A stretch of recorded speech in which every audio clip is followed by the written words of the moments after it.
जहां एक तरफ कोरोना महामारी के चलते लोग अपने घरों से बाहर निकलने से डरते हैं, वहीं एक शख्स ऐसी भी है जो लगातार लोगों की मदद कर रही है। जी हाँ, मैं हूं राजेश तन्वर प्रजापति और आप देख रहे हैं दिल्ली दस्तक, जो पहुंचाता है आपके शहर की हर खबर आप तक। आज हम मौजूद है आर.के. पुरम विधानसभा के साउथ मोतीबाग क्षेत्र में। यहाँ पर एक ऐसी शख्स है जो लगातार जब से दिल्ली और देश के अंदर लॉकडाउन हुआ है, तकरीबन 68 दिन से यहाँ पर लोगों की सेवा कर रही हैं, लोगों को खाना खिला रही है। उनसे जानते हैं कि इस महामारी के चलते उन्होंने कितने लोगों तक अपनी मदद पहुँचाई है और किस तरीके से वो सेवा कर रही है। मैम, आपका बहुत बहुत स्वागत है।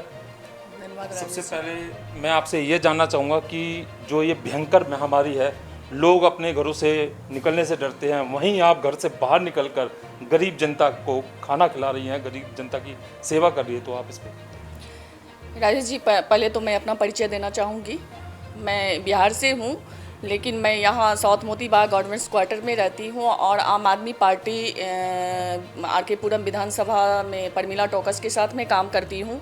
और मुझे साउथ मोतीबाग क्षेत्र के जो हैं सो उन्होंने महिला विंग की अध्यक्ष बनाई हैं और इस नाते जो है सो मैं उनके साथ मिल करके काम कर रही हूँ इस महामारी, कोरोना की महामारी में।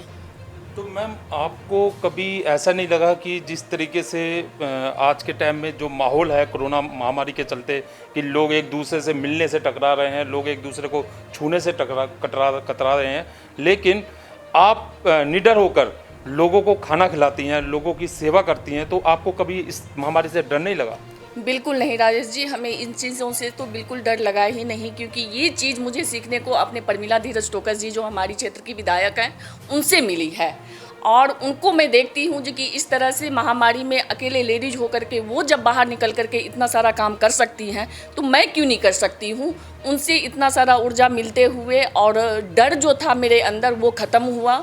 बहुत पहले से ही मैं वैसे काम कर रही थी, लेकिन डर करके कर रही थी, लेकिन जब उनको मैं देखी जो कि ऐसे निडर होकर के ऐसे काम कर रही हैं, तो बस मेरे अंदर एक शक्ति जो है, नारी शक्ति कहिए आप, जो उनके अंदर है, वो नारी शक्ति मेरे अंदर आया और जो है सो मैं काम करने के लिए रेडी हो गई और आज भी कर रही हूँ। तो मैम, आप जब सेवा करने के लिए बाहर निकलती हैं, लोगों को खाना खिलाती हैं, तो किस तरीके का प्रिकॉशन आप बरतती हैं, प्रिकॉशन लेती है कि ताकि इस महामारी से बचा जा सके?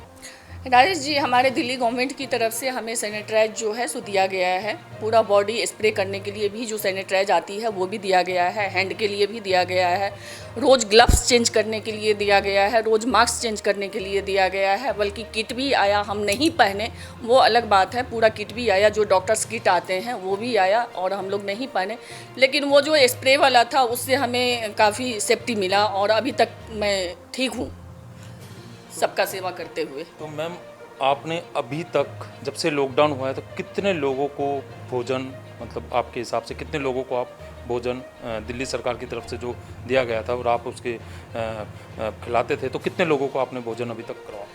ये 60 या 68 दिन हो गया राजेश जी। तो इसमें जो है रोज़ाना मैं सिर्फ अपने ये बी ब्लॉक सर्वोदय स्कूल जो है इसका बात अगर मैं करती हूँ, तो यहाँ 700 से 800 जो है एक टाइम खाना खाने के लिए बंदे आते थे गरीब, और खाना खिलाया भी जाता था।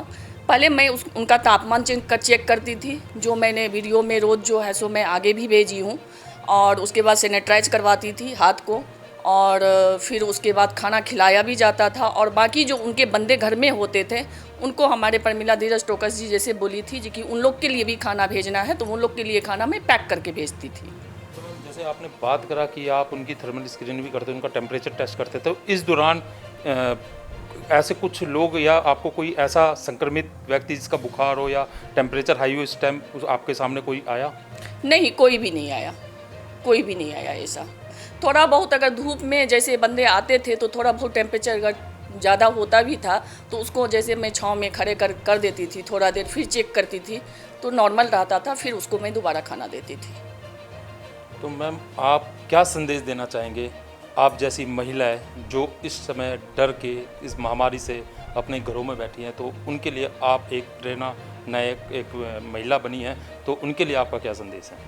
मैं बस इतना ही हर महिला को यही बोलेंगे, जिनके अंदर जो घर में अभी इस टाइम बैठे हैं, जो बाहर निकल कर के हम ये गरीबों के लिए, झुग्गी झोपड़ी में जो हैं उनके लिए अगर कोई काम करना चाहे, हम यही कहेंगे राजेश जी, एक ही बात कहेंगे, जो कि काम करने से, भला करने से किसी का बुरा नहीं होता है। आज अगर मैं सेवा की तो आज मैं सुरक्षित हूँ, ऊपर वाला मुझे सुरक्षित रखा है, उन लोग का आशीर्वाद सुरक्षित रखा है। तो कोई भी अगर कोई भी दिक्कत हो, कठिनाई हो या कोई महामारी है, कुछ भी है, तो जो महिला अगर काम करना चाहे तो निकल करके काम कर सकते हैं, निडर होकर के काम कर सकते हैं। कहते हैं कर भला तो हो भला। तो आप जिस तरीके से सेवा कर रहे हैं, निर्भक सेवा कर रही हैं, ये आप सरकार के थ्रू ही करते हैं या फिर किसी संस्था से भी आप जुड़े हैं? नहीं, हम दिल्ली सरकार के थ्रू तो काफ़ी सारा सेवा किए ही हम जनता का, लेकिन कुछ एनजीओ हैं जो हमें सेवा करते हुए, दिल्ली के सरकार की तरफ से जो हम सेवा किए हैं, तो सेवा करते हुए देख करके फेसबुक पे जो हम पोस्ट कर रहे थे वो देख करके हमें जो है सो ऑफ़र किए, और मैं उनके द्वारा भी काफ़ी सेवा की। तो ये थी हमारे साथ जयंती झा जी, समाज सेवी, जो बिना डरे इस महामारी से लगातार लोगों की सेवा कर रही हैं। कैमरामैन संजीव के साथ मैं राजेश तनवर, दिल्ली दस्तक।